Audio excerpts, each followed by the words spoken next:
Donc ce soir, on va parler de Quarto, donc sujet que nous avons beaucoup débattu au sein de l'association. Donc c'est un notebook et donc Christophe est venu un jour, il nous a dit ça y est, j'ai la solution à tous vos problèmes. Le notebook Quarto, il fait tout. Vous allez voir, ça va révolutionner la data vise et notamment on peut intégrer l'observable à l'intérieur, etc., etc.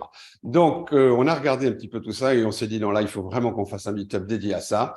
Et donc ce soir, Christophe Regoubi va donc nous parler de Quarto. Alors, j'ai une pression assez importante pour ce meet-up parce que ça fait tellement de temps que dans l'équipe, tout le monde fait remonter ses problèmes informatiques, de publication sur le web ou de création de data vise avec des outils. Et donc, et à chacun des problèmes techniques qui se posaient dans l'association, à chaque fois, je disais, mais avec Quarto, c'est facile de faire ça. Donc, ce soir, il y a une énorme attente dans les membres de l'organisation. N'hésitez pas à orienter le débat en disant « Ah non, moi, ça ne m'intéresse pas ». En fait, ça va être un univers assez large, vous allez voir. Et donc, n'hésitez pas à dire « Ah non, moi, ce qui m'intéresse, c'est plutôt ça ». On passera vite sur le reste. Alors, j'ai récupéré une présentation qui a fait partie d'une keynote de RStudio Conférence, la conférence mondiale cet été, qui était le lancement officiel de Quarto. Et on l'a amélioré ou changé avec Aurélie Mercadier, qui est doctorante à l'INRAE et à Pierre Fabre, pour le présenter à la communauté R. Donc, ça a déjà été présenté. Aujourd'hui, on va faire une présentation pas du tout orientée R, mais orientée pour le reste. La première idée, c'est de refixer ce que c'est qu'un notebook pour qu'on soit tous d'accord là-dessus, et un petit peu d'histoire du notebook, c'est toujours bon. Alors, qu'est-ce que c'est qu'un notebook? À la base, c'est la rencontre entre du code qui s'exécute et une narration autour du code, du storytelling, diraient les Américains. Et la narration, pourquoi on fait une narration autour du code? Pour expliquer l'intention qu'on met dans le code, pour expliquer l'approche qu'on va prendre avec le code pour réaliser cette intention, et surtout évidemment, pour expliquer les résultats de ce que fait ce code. Alors, implicitement, ce n'est pas l'exécution du code d'un coup d'un seul pour réussir à faire une jolie narration, c'est l'exécution de code bloc par bloc. Et on peut utiliser ça pour la toute première, enfin beaucoup de gens l'utilisent pour juste la toute première feature, c'est juste exécuter le code bloc par bloc, ce qui permet de vérifier que tout marche sans avoir une énorme erreur à la fin et voir des résultats intermédiaires, ou jusqu'à arriver à des choses assez fantastiques. Du coup, je vous ai mis quelques exemples. Donc, le premier exemple, je l'ai pris sur un de mes collègues. Donc, c'est le plus horrible qu'on peut faire avec un notebook Jupyter, c'est-à-dire juste exécuter des morceaux de code bloc par bloc. C'est illisible, on n'en tire rien. À aucun moment, on va communiquer avec ça. L'exemple moyen, normal et usuel, c'est le suivant. Il y a des morceaux de code et du texte qui explique qu'est-ce qu'on va faire, convert to data frame, comment on va le faire avec la petite ligne qui est là, et une explication du résultat juste en dessous quand il se passe bien. Donc ça, c'était la solution moyenne. La solution très avancée, c'est celle-là, par exemple, et ça, c'est ce qui est fait avec Quarto. C'est écrire un livre complet, la deuxième édition d'un livre qui s'appelle R for Data Science et qui est en cours d'écriture par Hadley Wickham, qui est un des grands pontes de RStudio. Et vous voyez que la qualité, il est impossible, elle est tellement fini qu'il est impossible de dire que c'est un notebook qui a créé ça. On a la table des matières sur le côté, on peut naviguer, un outil de search. Donc, ça, c'est pour le contexte du notebook et sa définition. Donc, je vais vous proposer les publications qui ont parlé du notebook. Donc, il y a quand même des gens qui l'ont un peu théorisé. La première fois, c'était en 85 quand même, juste un peu avant 85. Donc, c'est un concept qui est un peu vieux. À l'époque, c'était que un concept, hein, Literate Programming. C'est le premier papier de recherche où on parle d'un code avec autre chose que des commentaires de la ligne de code. Et puis, ça continue. Il y a le livre sur le Definitive Book of R Markdown qui est en 2017, donc c'est assez tard.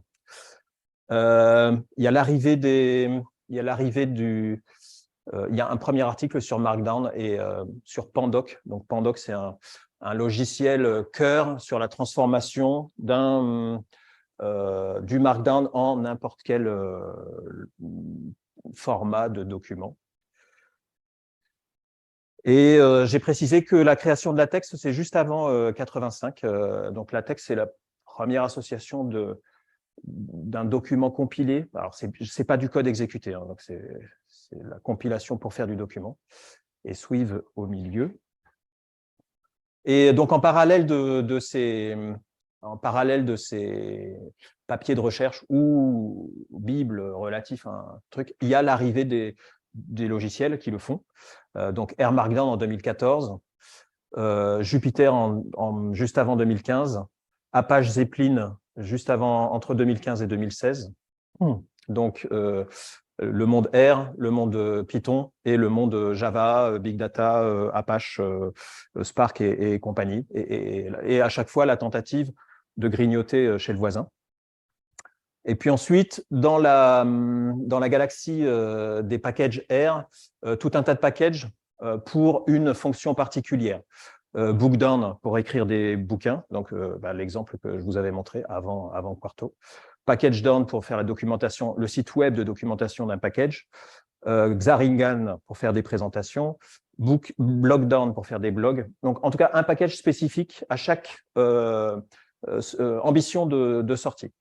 JupyterLab en 2018 et Quarto arrive en 2021, même si c'est la keynote de cet été qui l'a rendu vraiment public. Donc, ils annonçaient que c'était 10 ans après R Markdown que Quarto arrivait.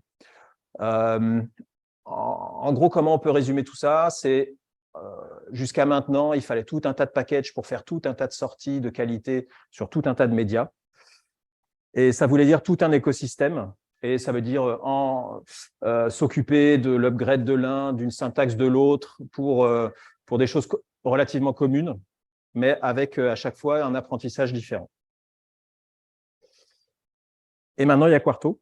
Donc, qu'est-ce que c'est que Quarto? Alors, Quarto, techniquement, il étend l'écosystème R Markdown. Mais ne vous inquiétez pas, parce qu'il est là pour unifier les fans de R Markdown et surtout pour accueillir dans l'écosystème les gens qui ne faisaient pas de R Markdown. Est-ce que vous connaissez tous le R Markdown? Est-ce que vous connaissez tous le Markdown? Alors, le R Markdown, c'est ni plus ni moins que du Markdown avec des blocs de code. Donc, ça reste un format textuel.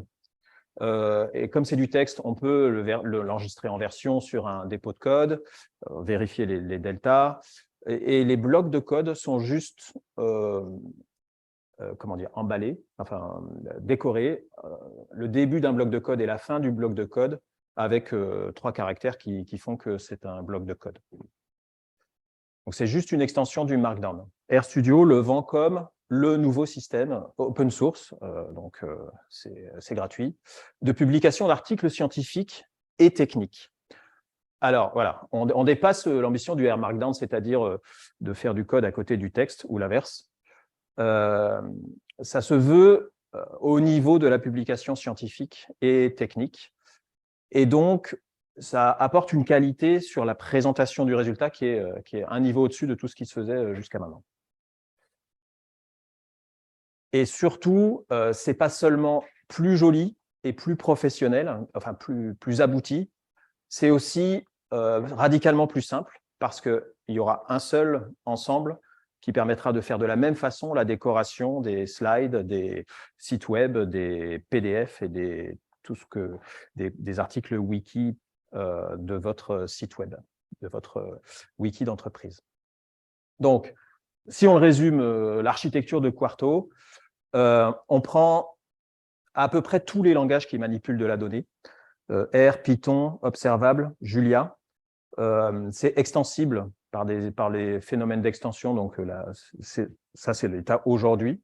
Il y a Quarto au centre qui va transformer tous ces langages dans du Markdown en n'importe quel format de sortie, HTML, PDF, Word, Wiki, GitHub, Pages, tout ce que vous voulez.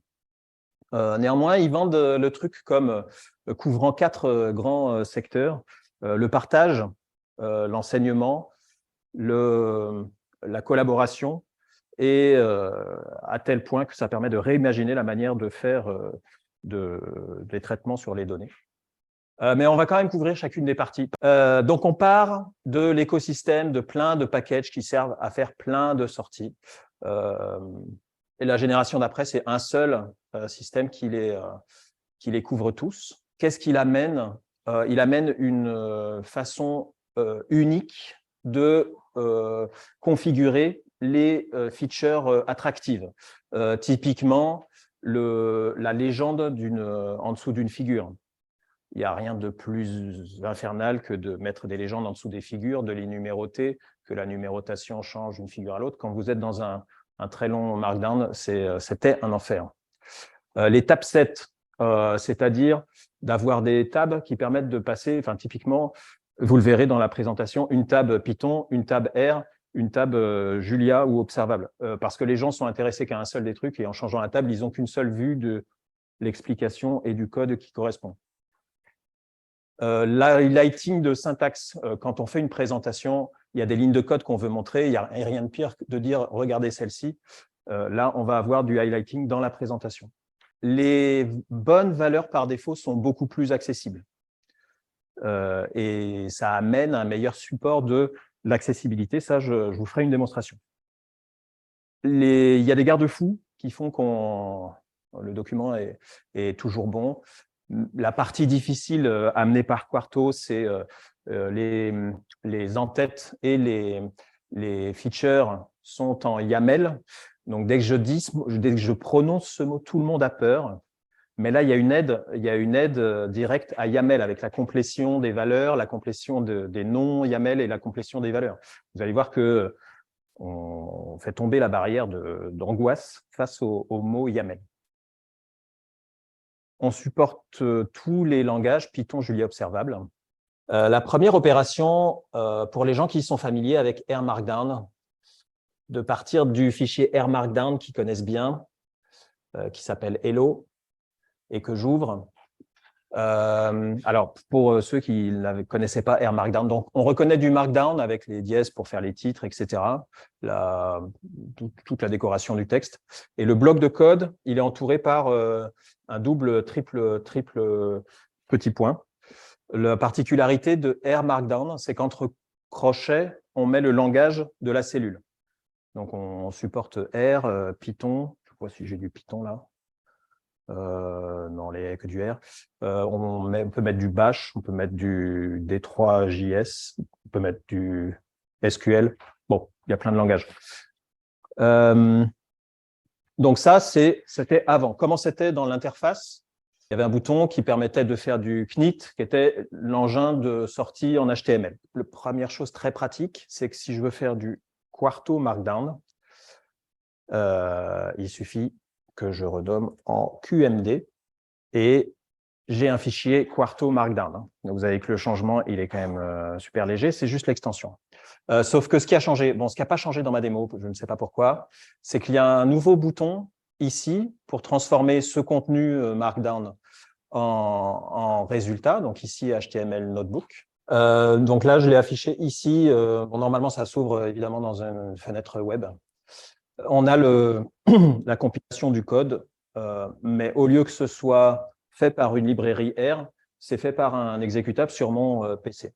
Si vous aviez vu, c'est quand même plus joli ici que la version précédente qui était faite avec Nicter. Donc, vous voyez qu'il y a des petits tooltips supplémentaires, on peut cacher les blocs de code. C'est un commentaire particulier, c'est dièse et pipe. Et en fait, ça va être tous les attributs YAML de la cellule de code. Et donc, tous les attributs YAML du rendu dans le PDF, dans le HTML. Je fais une sortie PDF. Et juste en changeant le format, j'ai le PDF de mon code qui s'affiche. Si je veux faire une présentation, je passe en Reveal.js. Vous voyez que je suis dans la partie YAML. Il me propose la complétion. C'est la partie qu'on ne retient pas parce que ce n'est pas le code, le langage auquel on a l'habitude. Normalement, il s'affiche la présentation exactement la même que celle qui est là, puisque celle-là, c'en est une aussi, juste en Reveal.js. Et c'est à peu près tout pour la démo, la première introduction à Quarto. Donc, un changement très facile des formats de sortie, une aide au tooltip, à tous les accessoires de décoration du rendu de la page avec le YAML et la complétion du YAML. On peut mettre du Python, du Julia et de l'observable. Il y aura une démo observable, bien sûr, tout à l'heure. Voilà, donc normalement, en R Markdown, le bouton de transformation, c'est Knit.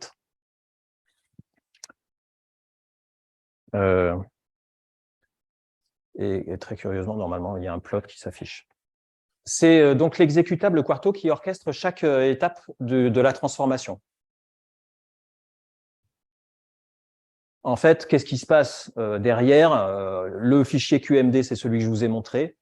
Il y a deux moteurs de transformation, du QMD en Markdown, donc un format texte pur, soit Kniter quand c'est plutôt orienté R, soit Jupyter, on peut choisir l'une ou l'autre. Et enfin, Pandoc, la librairie qui est capable de transformer en tout, qui transforme en ce que vous voulez. Donc. Le passage entre formats, il est très simple. C'est ce que je vous ai montré. On passe très facilement de HTML à Reveal.js, donc du document à une présentation. Et on va passer très facilement aussi au site web. Donc, il y a un fichier particulier, quarto.yaml avec un underscore, où on peut lister tout un tas de documents Quarto, et ça va en faire immédiatement un site web. La promesse de ça arrive dans quelques instants avec un site web créé et déployé en 10 minutes.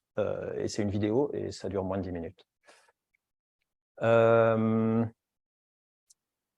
Ça va permettre le partage de contenu comme jamais, d'être capable de publier le résultat, un article ou une visualisation sur un site web en moins de 10 minutes.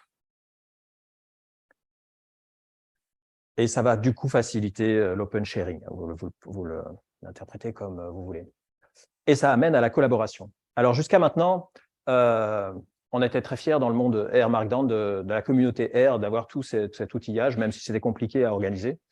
Et on se heurtait aux voisins, aux collègues data scientists qui avaient Jupyter et on ne savait pas qui publiait sur le site web quoi, comment, chacun avec sa méthode.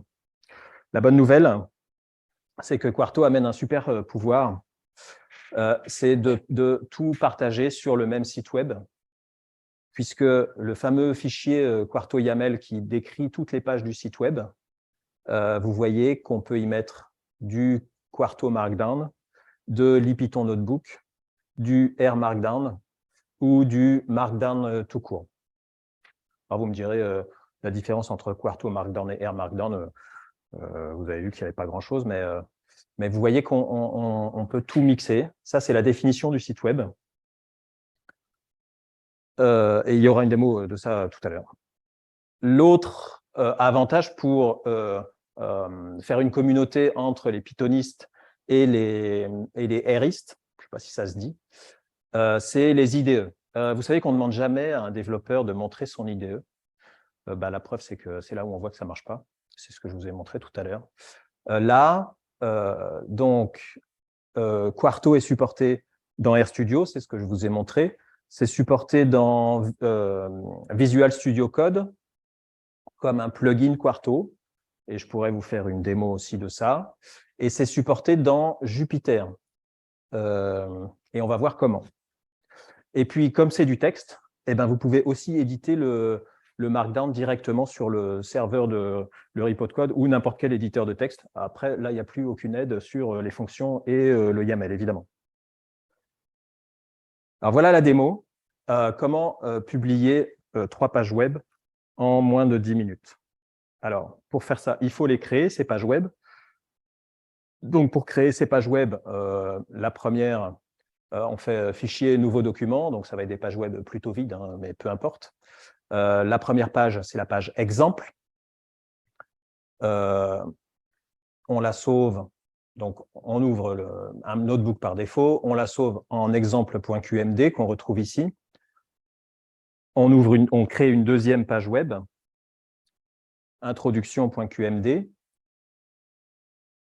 On l'édite un petit peu pour qu'elle ne ressemble pas trop à la première, puisque c'est vraiment les templates par défaut.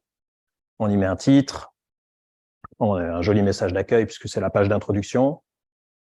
On la sauve sous forme introduction.qmd. Jusque-là, ce n'est pas rocket science. Et la clé, c'est ce fameux fichier _quarto.yaml qui va définir tout le site web.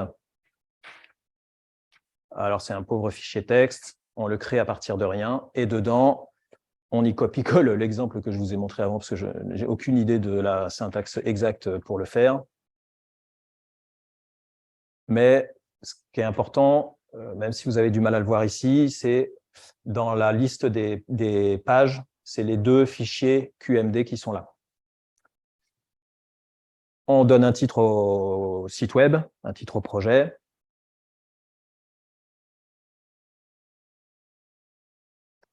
Donc, c'est bien un renvoi vers les 2 fichiers QMD qui sont précédents. On sauve. Alors, pour RStudio, il faut fermer le projet et le rouvrir pour qu'il se rende compte que c'est un projet de site web. Et quand on le rouvre, oh magie, alors on ouvre le projet. Et il y a un nouveau bouton qui apparaît, qui va être un bouton Build ici.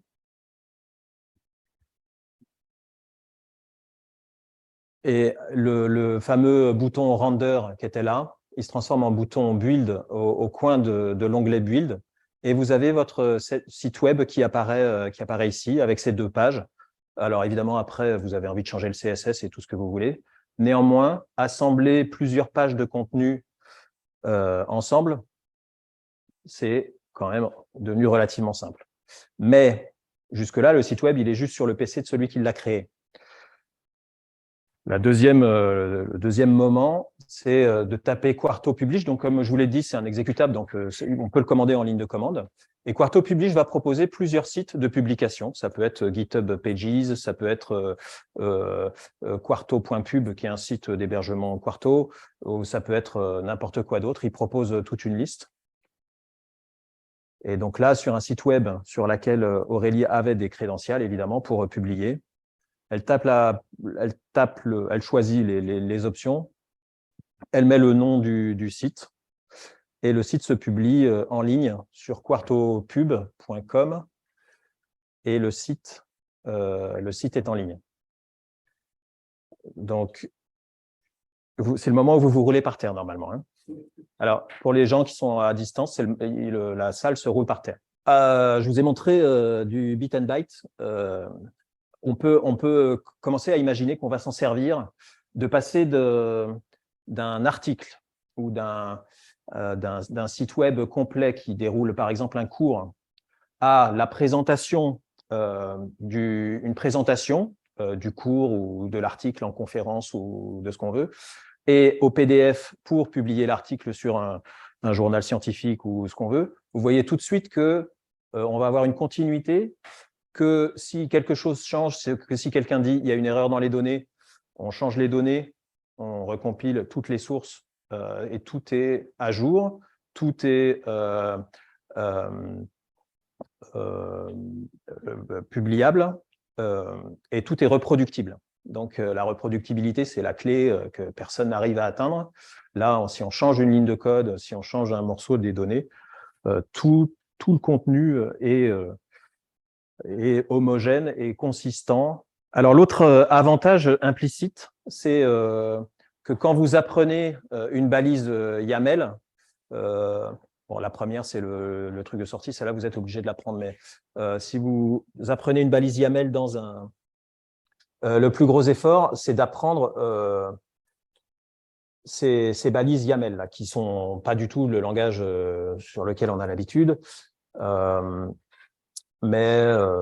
Alors, comme je vous l'ai dit, si je fais tabulation, il me propose tout ce qui est disponible et avec une aide sur qu'est-ce que fait cette balise.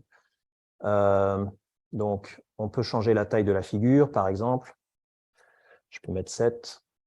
En fait, quand on a appris ce commentaire ici, qui est super difficile à apprendre, on peut le partager avec ses amis qui sont dans Visual Studio Code, ses amis qui sont en Jupyter, parce que ce sera exactement les mêmes commentaires qui vont faire exactement le même résultat dans le document à la fin. Donc, si je veux faire une légende à la figure, donc je vais pouvoir aider tous mes collègues, quel que soit leur langage, quel que soit l'IDE qu'ils utilisent, à faire des belles réalisations en sortie de Markdown. J'ai publié cette presse sur ce site web. En fait, la démonstration qu'a fait Aurélie en vidéo avec deux fichiers d'exemple, moi, je l'ai fait avec cette présentation, donc vous pouvez la consulter en ligne. Et c'est le moment de parler de la technique. Au moment où je vais parler de l'usage. Installer Quarto, donc comme je vous l'ai dit, c'est un exécutable. Toutes les instructions sont sur le site web de documentation quarto.org. Pour RStudio, il faut la dernière version. Pour Visual Studio Code, c'est un plugin, enfin un complément, Visual Studio Code. Et pour Jupyter Hub, il y a rien. Enfin, il faut installer Quarto sur son operating system, mais il n'y a pas d'intégration avec Jupyter Hub. On va le voir. Dans tous les cas d'IDE, on peut toujours l'utiliser en dehors de l'IDE. Et par exemple, la commande de publish que vous a montré Aurélie tout à l'heure, elle l'a fait dans un terminal. Donc là, vous pouvez voir ce qui a changé dans votre IDE préféré. Alors, quel est votre IDE préféré? RStudio, levez la main. Personne. Visual Studio Code. Oui, et Jupyter, il faut choisir, ce sera Visual Studio Code. Alors, qu'est-ce qui change dans Visual Studio Code quand on installe l'extension Quarto? La commande palette, c'est comme ça que ça s'appelle dans Visual Studio Code, elle amène toutes ces options Quarto. Donc là, c'est un peu flou, vous n'arrivez pas à les lire. Mais grosso modo, ce que je vous ai montré dans RStudio, vous l'avez ici. Créer un nouveau notebook, et les options de render, soit par défaut avec ce qui est dans l'YAML, soit dans un format de sortie qu'on décide, et les aides. Donc ça, c'est la commande palette. On est à l'aise à démarrer avec Quarto. Quand on a installé le Quarto, l'extension Quarto, vous avez en dessous de l'explorateur, donc la première colonne, le bouton tout en haut, vous avez Quarto Help qui est disponible et qui, quand on passe sa souris sur une commande de code, va amener l'aide sur le code. Alors là, vous devez me croire, j'ai mis ma souris sur DataFrame de Pandas. Et ça, c'est l'aide de Pandas DataFrame. Elle est très longue, c'est Pandas DataFrame. Là, une fois de plus, vous voyez que c'est le même bloc qui définit le début du notebook. C'est les mêmes syntaxes qui entourent le code. C'est la même Markdown classique qui permet de le décorer. On a ce petit run de la cellule. Donc, c'est exactement la même chose que Jupyter dans VS Code ou que n'importe quel outil de notebook dans VS Code. Je n'ai pas mis d'exemple de décoration dans les cellules, mais c'était exactement la même syntaxe que celle dans R ou dans n'importe quel autre. C'est-à-dire que vous pouviez appeler n'importe qui pour vous aider à retrouver cette fameuse commande qui permet d'afficher cette option, l'alternative texte sur une image pour améliorer l'accessibilité, par exemple. Donc, vous avez créé votre notebook, nouveau notebook, vous avez mis du code et du texte. Il y a un bouton Render au coin qui fait la même chose que ce que je vous ai montré dans RStudio. Je peux vous le montrer d'ailleurs, parce que c'est beaucoup plus simple. Voilà. Donc, oui, bon, c'est ce que j'ai copié comme écran. Donc, j'ai une syntaxe, enfin une aide sur la syntaxe quand je passe sur les fonctions. Ça, je n'ai pas réussi à le capturer en capture d'écran, parce que quand on enlève la souris, ça disparaît. Et cette aide, elle est aussi rendue ici sur le côté dans Quarto Help. Donc, pi, c'est un float, etc., etc. Donc, mon notebook ici, il est vraiment minimaliste. Et si la fenêtre était complète, ici, j'ai un bouton Render qui me permet de faire le rendu de ce notebook, qui ne va pas rendre grand-chose. Je le fais quand même. Donc, on voit en bas dans le terminal tout ce qui est fait derrière par l'exécutable Quarto. Les erreurs existent, elles sont explicites. Il me dit une cellule observable JavaScript sur la ligne 22 est vide. Et ça, c'est interdit. Et qu'est-ce qui s'est passé? Il a raison, j'ai fait une cellule vide. Donc ça, j'ai un truc pour le faire. Je mets du double truc, et au lieu que ce soit du code qui sera exécuté, ce sera du code qui sera affiché dans mon résultat. Ça se passe beaucoup mieux, et j'ai un rendu aussi avec une fenêtre de preview à côté. Donc, je suis dans le confort de changer mon code et voir le rendu sur le document. Bon, là, j'aurais pu faire un truc un peu plus joli. Là, il n'y a vraiment pas grand-chose. Donc là, pardon, je ne l'ai pas montré, mais on est bien dans la première barre, qui est la barre de l'explorateur. Et juste, pour ne pas vous mentir, à quoi ressemble l'extension Quarto? C'est celle-là, donc elle s'appelle Quarto, et on retrouve le logo. Alors là, c'est trop petit pour que vous voyez, mais bon, il y a toute la description, vous trouvez facilement cette extension. Voilà pour RStudio Code, ça va? Vous êtes rassurés, angoissés, convaincus ou pas encore? Si pas encore, je continue. Vous voulez voir du code qui bouge? Ah oui, alors, ouais. J'en ai pas préparé trop, et pour une bonne raison. Comment lancer Quarto? Je vous l'ai montré. Que peut-on faire avec Quarto? On l'a évoqué, donc des rapports, des présentations, des sites web, des livres et des articles, des pages README sur GitHub qui sont insupportables à écrire en Markdown natif, parce que là, Quarto va pouvoir publier en GitHub Markdown, et donc faire un README à partir d'un Quarto Markdown, faire des pages wiki de GitHub ou faire des GitHub Pages, bref, la totale. Alors, les rapports ont 3 formats de sortie. Qu'est-ce qui change par rapport à R Markdown? Eh bien, ah oui, un truc qu'il faut que je vous montre, la possibilité de copier-coller une image. Alors, il y a une démo. Vous êtes en train de faire un rapport, vous avez vu une belle image sur le web. Jusqu'à maintenant, qu'est-ce qu'il fallait faire? Des trucs horribles, faire un save as dans un répertoire. Avec Quarto, on copie l'image. Alors, dans RStudio seulement pour le moment, on passe en mode visuel, je ne vous l'ai pas montré, et on fait CTRL-V. Ça copie l'image dans le document. Là, normalement, c'est le deuxième moment où vous vous roulez par terre. Non, non, non, non, non.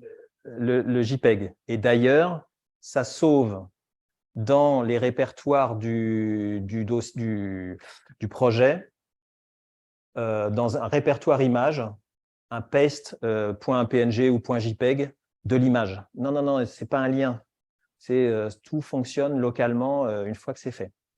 Alors, ce mode visuel, je ne voulais pas montrer. Au départ, je peux vous le montrer. Hop, hop, hop. Donc, c'est, je peux baisser un peu le code.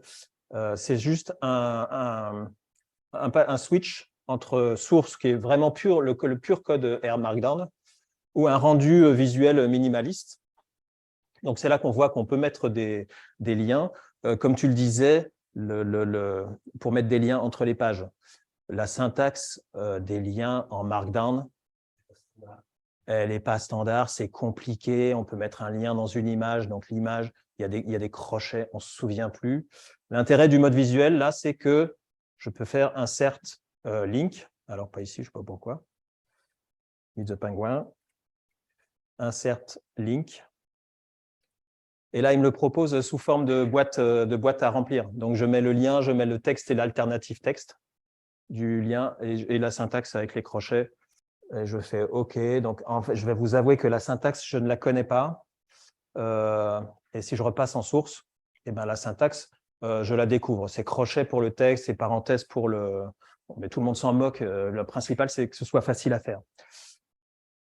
Alors, pareil, en mode visuel, vous avez vu le copier-coller d'images. Je peux vous le faire en vrai ou on n'a pas le temps, on avance.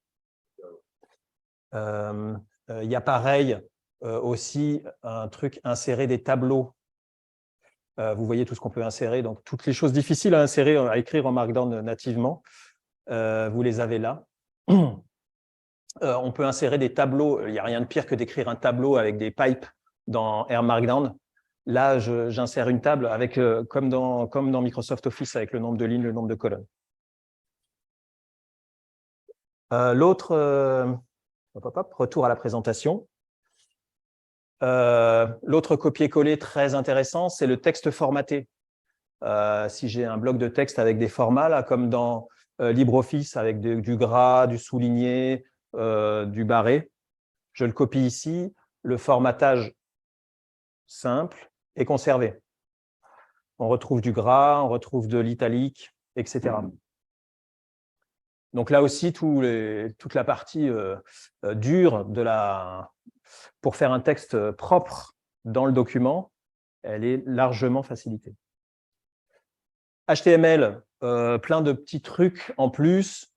L'option margin met le plot dans la marge. Le copier-coller à nouveau, des trucs gadgets, le mode sombre ou clair natif.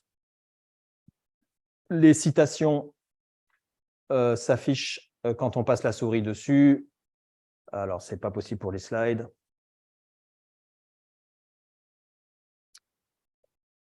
Bref, il y a des limites liées au format, mais le code link vous affiche les pages d'aide quand vous mettez une fonction du langage de programmation. Pour les présentations Reveal.js, on peut l'exporter en PowerPoint. Celle-là est faite en Quarto. Donc, tout ce que vous voyez, vous pouvez le faire en Quarto. Quoi de plus que dans R Markdown? Alors, hier, on m'a dit que ce n'est pas en plus, hein, ça existait déjà. Oui, sauf que personne ne savait où l'activer, comment. Là, je vous ai mis un bloc de code et j'highlight les lignes au fur et à mesure. Et je peux vous expliquer que je vous demande de vous focuser sur la ligne arrange et mutate, puis sur la ligne ggplot, puis scale viridis. Voilà, donc il est hyper simple pour moi de transmettre. Un truc qui est horrible à transmettre, c'est le focus sur du code. Il y a plein d'outils, mais vous vous en moquez. Le chalkboard, c'est un tableau qui permet de faire des dessins ou d'écrire des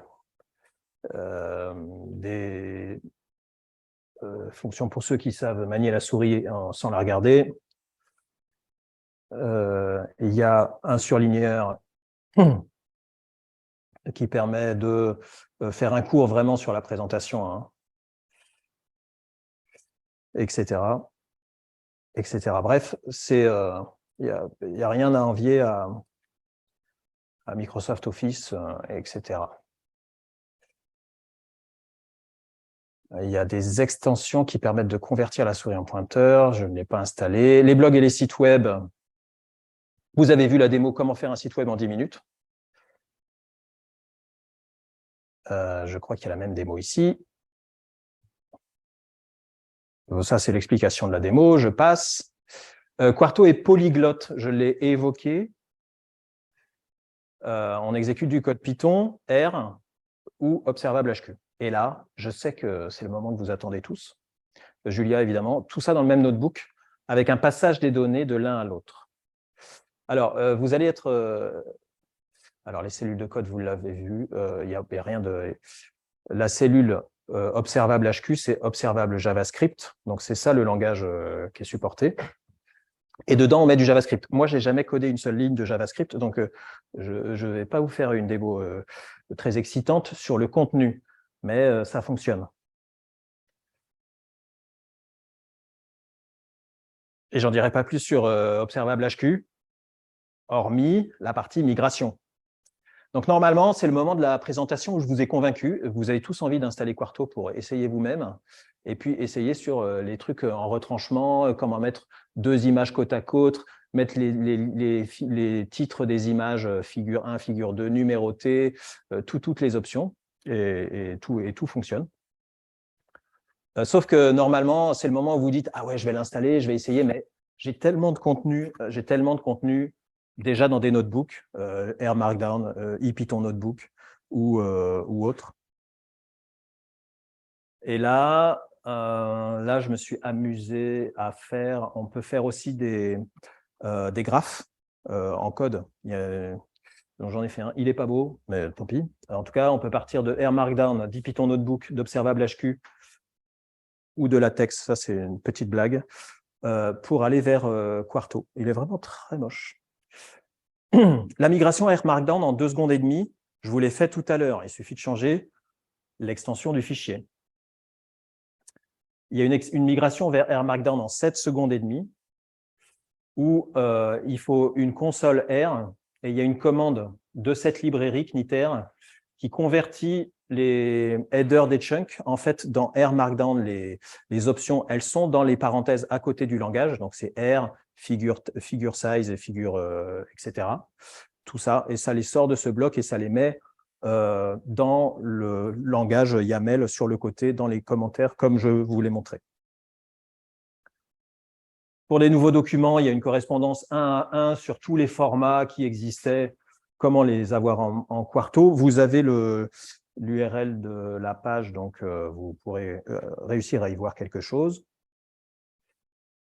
Ça, c'est la migration R Markdown. C'était évidemment le plus facile. La migration IPython Notebook, il n'y a pas d'ambition de migrer de IPython Notebook vers autre chose. Sauf si vous voulez toutes les fonctions avancées, de bien positionner vos images, etc. Donc, c'est possible. L'extension Jupyter de Visual Studio Code le fait déjà. Hein. Importe Jupyter Notebook, ça convertit un IPython Notebook en Python pur, un point .py, avec une balise qui est propre à VS Code pour exécuter des blocs de code. Quand on a ce format IPython, c'est facile de remplacer la balise Microsoft Jupyter en une balise Quarto qui est les 3 tirets et les accolades avec Python. Donc là, c'est pas compliqué. La migration observable HQ. Eh bien, rien de plus facile. Il y a Bob Rudis qui a fait un exécutable qui est disponible sur GitHub, qui s'appelle, sur le site GitHub HRB Master OHQ2 Quarto. On installe cet exécutable. C'est du Rust, donc je vous passe la partie installation qui est assez horrible. Peu importe, une fois qu'il est installé, donc il y a des limites, hein, il ne prend pas... bon, il y a des limites. Alors, les limites, c'est il ne fait pas encore les collections. Il ne fait pas encore de rendre le résultat comme une lib binaire. Et il ne fait pas encore la publication sur create.io. Je ne sais pas ce que c'est. Donc, c'est en développement, ça se développe à la même vitesse que Quarto. Hein. Le résultat, donc ça, c'est la commande d'install. Le résultat, il est là.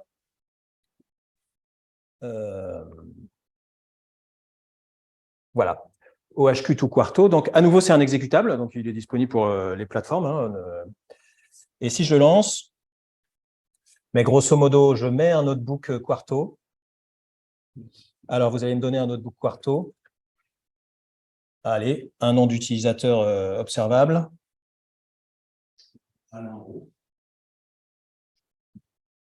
Et un nom de notebook d'Alain Rowe. Alors, eh ben, il suffit d'aller voir, me direz-vous. Alors, si je regarde dans le répertoire exemple, j'ai un mar et nénuphar.qmd.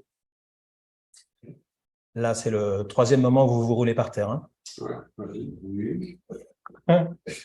Alors, malgré la taille ici, vous avez le notebook de tout le contenu de mar et nénuphar. Donc, seul Alain Rohan peut certifier que c'est le même contenu. Parce que... Et alors là, je fais un render. Ça commence bien. C'est ça, tu descends un peu, il faut bouger les tooltips bougent.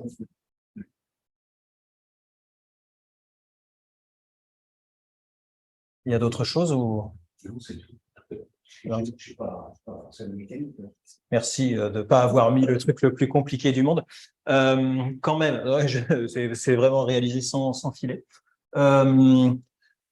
Si on regarde, enfin, donc il y a le code du notebook qui était sur le web de Observable HQ. Il y a les données du notebook qui étaient sur le web. Alors, est-ce que tu avais un fichier CSV dedans ou non, c'est des données directes. Ah, d'accord. Alors, je peux vous en montrer un autre où il y avait un fichier CSV. Dans ce cas-là, les fichiers de données sont téléchargés aussi. Donc, moi, je l'avais fait parce qu'évidemment, j'avais triché. Just One More Thing, c'est le notebook d'exemple de Bob Rudis qui a fait le code de téléchargement.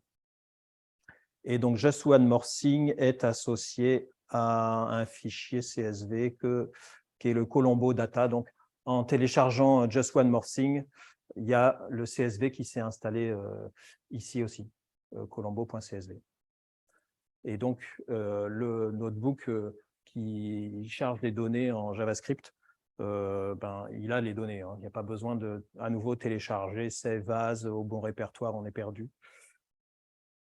Alors, est-ce qu'il s'occupe du runtime observable? Oui, Quarto intègre tous les JavaScript nécessaires à faire toutes les sorties. Tous les langages, alors pas tous les langages, non, il faut installer les langages évidemment, mais les runtime observables JS, donc il y a trois JavaScript, je crois, ils sont embarqués dans Quarto. Donc, ils sont un peu plus vieux que ceux qui sont en ligne, ou alors il faut mettre Quarto à jour régulièrement. De même, c'est le même principe avec les runtime Reveal.js là pour faire des présentations. Ça aussi, c'est un JavaScript, c'est pas Quarto qui l'a fait, hein, ils l'ont pris. Donc, Quarto embarque tous ces JavaScript. Donc, vous êtes normalement roulé par terre et je crois que je suis proche de la fin. Ah, voilà voilà la commande que j'aurais pu copier si j'avais été plus fainéant. Alors, oui, en fait, le markdown généré, vous avez été gentil, vous n'avez pas regardé trop en détail. Il est légèrement moche parce que le texte, il est dans une cellule observable JS avec Markdown. La bonne façon de faire du Markdown, c'est de sortir le texte ici pour avoir toutes les options de formatage du texte. Donc ça, il faut le faire à la main, même si dans cet état-là, ça marche, vous l'avez vu. Hein. La migration latex, c'est pour le bar après la session. Que devient R Markdown? Donc ça, c'est l'angoisse des gens de R qui que devient les évolutions du langage R Markdown. Donc, les gens de RStudio ont dit qu'ils arrêtaient de développer R Markdown, mais ils continuent de le supporter. Et tous les nouveaux développements sont dans Quarto Markdown. Il y a des plus, donc l'élégance des sorties, enfin vraiment, il faut comparer side by side. L'alternance entre visuel et source, c'est vraiment le truc très pratique. À la dernière minute, pour faire cette présentation, j'ai copié-collé une copie d'écran. Je l'ai fait, je suis passé en mode visuel. Pourtant, j'aime pas ça, hein, mais le clic-bouton. Mais en mode visuel, je peux retailler l'image. Enfin, tous les paramètres HTML, parce que c'est de l'HTML, c'est extrêmement facile à faire, ce qui est juste un enfer quand on est dans des lignes de code. Je vous ai parlé de nombreuses fois de l'aide sur YAML. Non, le mode visuel, il est dispo. Alors, le mode visuel, il est dispo que dans RStudio comme IDE. Si, tu as raison, Aurore. Il est uniquement dispo dans l'IDE RStudio parce que l'extension Quarto dans Visual Studio Code ne l'a pas encore. Voilà tous les avantages. Il y a des inconvénients. Évidemment, la somme d'articles de la communauté sur comment faire des choses très avancées, bidouiller l'HTML ou le JavaScript à l'intérieur du document, il n'y a pas de base documentaire. Après, la communauté, elle existe, mais il faut poser les questions, attendre des réponses. Ce n'est pas pareil qu'une recherche de quelle est la solution à mon problème, où on la trouve immédiatement. Évidemment, c'est un produit qui est jeune. La deuxième, alors l'aide, oui, il faut dire que malgré ça, l'aide est très bien faite.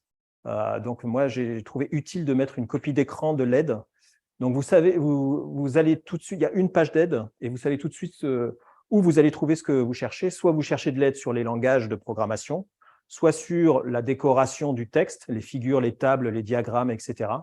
Soit sur les sorties, soit sur l'outillage, donc les IDE. Bref, tout ça, et puis des aides par cible particulière. Donc vraiment, quand on l'a consulté 3 fois, on est très à l'aise. C'est plus le moteur de recherche qui vous donne l'aide, c'est le site. Il y a quand même un moteur de recherche.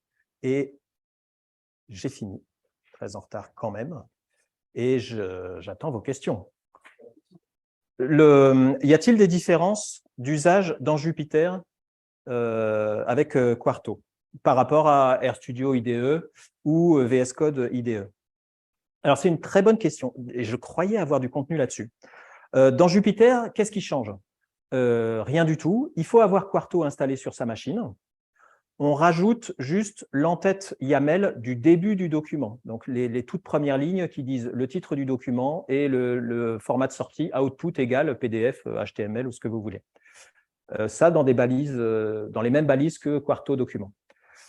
On a changé ça. Et ensuite, dans chaque cellule de code Jupyter Hub, telles qu'elles sont, on peut aussi rajouter les commentaires YAML qui vont modifier la cellule, à rajouter un titre de figure, augmenter la figure, etc. Et c'est tout. Donc, pour Jupyter ne voit rien du tout, puisque Jupyter, il voit juste des commentaires en plus dans son fichier IPython Notebook.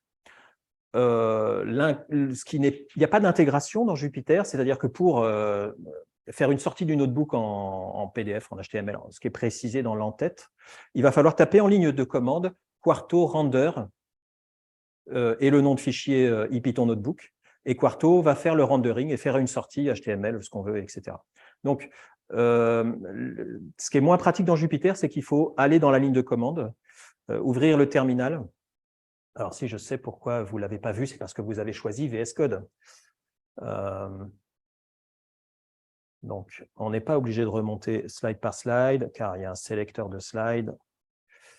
Donc, dans Jupyter, il n'y a pas d'intégration. La seule chose à faire, c'est rajouter cette entête YAML. Et ensuite, dans les cellules de code, on peut rajouter des balises YAML, comme je le disais. Quand le document est complet, il faut ouvrir un terminal et taper Quarto Preview ou Quarto Render. Alors, Quarto Preview montre une preview sur le côté ici. Donc, il y a une fenêtre de preview, donc c'est à peu près équivalent aux autres IDE. Et Quarto Render crée le fichier de sortie. Donc, on lui dit quel fichier IPython Notebook et le format de sortie. Non, alors oui. Alors, y a-t-il un format de rendu intermédiaire en HTML qu'on peut éditer? La réponse est non. On édite du Markdown, du Quarto Markdown, et on obtient un format de sortie. Toute la chaîne intermédiaire que je vous ai montrée, c'est sous le capot et on n'y a pas accès. Alors, très bonne question. Non, il n'y a pas, à ma connaissance, mais je n'ai pas cherché, alors peut-être il faut chercher, de convertisseur Word template. Donc, je pense que tu imagines du docxm ou du docx, je ne sais pas quoi, vers ou Quarto Markdown, QMD. Mais les conférences sérieuses, quand elles te demandent, quand elles t'imposent un template de présentation, elles te le proposent dans plusieurs formats et pas uniquement en Microsoft Office. Elles te le proposent aussi en Markdown, Air Markdown ou n'importe quoi, et tu fais ton template à partir de ça. Alors, les entreprises, j'ai du mal à parler pour les entreprises. Je suis très heureux que ça existe en RMD, c'est possible. Mais si c'est possible en RMD, tu as vu la conversion Aurore de RMD à Quarto Markdown en 2,5 ou en 7,5 secondes. Et si tu fais les deux conversions, ça fait 10 secondes. Donc, je te renvoie au slide de migration de R Markdown vers Quarto Markdown. Là, je vous ai montré des notebooks qui fonctionnent sur votre PC ou sur votre serveur ou sur votre infrastructure. Il y a un autre monde, c'est les notebooks en ligne. Évidemment, Google Colab, AWS, je ne sais pas quoi, etc. Tout observable HQ. C'est peut-être le moment de rappeler l'histoire d'Observable HQ. Pendant 5 ans, Observable HQ est gratuit, c'est des notebooks en ligne, ça crée une dynamique incroyable et une communauté fantastique avec le hosting des plus belles visualisations possibles. Et tout à coup, le mois dernier, Observable devient payant. Moi, j'ai pas essayé de parler des notebooks en ligne, mais effectivement, ils existent aussi et c'est un autre monde. Les notebooks en ligne, c'est aussi surtout pour avoir accès à des serveurs, des CPU, des GPU qu'on n'a pas sur son laptop. Et parfois, pour faire de la publication scientifique, oui, il faut ça, mais c'est pas du tout le domaine que j'ai essayé de couvrir ce soir. Est-ce que moi, je l'utilise personnellement dans mon travail? Est-ce que ça augmente la productivité? Oui, moi, personnellement, je l'utilise dans mon travail depuis l'automne. Je n'utilise plus que ça. Alors, pourquoi? Parce qu'avant, je faisais du Air Markdown, la différence entre les deux étant 0, quelque chose. Je suis passé à Quarto et ça m'a permis notamment d'avoir beaucoup plus de fierté sur le rendu de ce qui sort de mes notebooks et les partager avec mes collègues. Moi, la moitié de mes collègues font du Python. Et maintenant, j'ai plus peur d'aller leur montrer le résultat du notebook, où j'ai intégré leur code Python au début pour charger les données et faire une jolie visualisation, ce qu'ils ne savent pas faire. Mes collègues ne savent pas faire des jolies visualisations sur leur truc de données. J'ai pas peur maintenant de leur montrer le résultat en leur disant « Regardez ce que ça fait ». Donc, ça aide à la collaboration. Maintenant, ils m'amènent leurs données pour que je les visualise, des choses comme ça. Je sais que je peux faire des choses très, très belles, très, très professionnelles, avec les titres des figures côte à côte pour la comparaison. Et la deuxième raison pour laquelle je l'utilise moi, c'est que j'ai beaucoup dans mes activités, je dois mettre très souvent à jour soit des pages README de GitHub, dépôt de code GitHub interne à l'entreprise, soit des pages wiki de GitHub. Alors ça, je peux vous raconter l'histoire, c'est un mauvais choix au début, mais les pages wiki de GitHub sont un enfer à programmer, à nourrir programmatiquement. Quarto a un format de sortie GitHub, je ne sais plus quoi, en 3 lettres. Et ça fait une page GitHub Markdown, qui est un format hyper spécial. Eh ben, merci beaucoup de votre écoute et de vos questions. À bientôt, au revoir.